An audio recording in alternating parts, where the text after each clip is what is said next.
Il y a un an, les tentes de la rue de la Banque, dans le 2e arrondissement de Paris, étaient pliées après 2 mois et demi d'occupation du trottoir. L'État devait reloger les 374 familles qui avaient campé.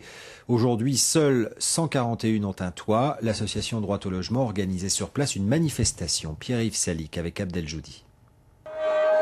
Des matelas, des couvertures, des bâches, à même le trottoir. Un air de déjà-vu rue de la Banque à Paris.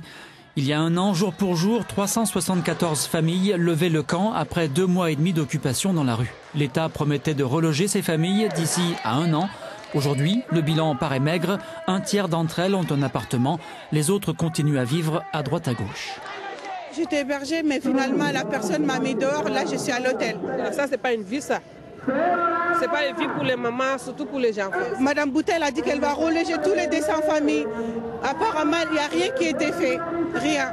Au ministère du Logement, on affirme que l'État tient ses engagements. 170 propositions de relogement, dont 55 refusées. Dans la rue, l'autre inquiétude, c'est le projet de loi Boutin qui sera sans doute examiné en janvier. Un article prévoit pour l'Île-de-France de proposer un relogement un peu partout au sein de la région. Il n'y a pas de raison que le préfet de Paris ou le préfet des Hauts-de-Seine, pour des raisons qui leur sont propres, renvoient des mal logés dans d'autres départements où il y a des difficultés importantes, alors que les gens ils vont pas pouvoir arriver à leur boulot.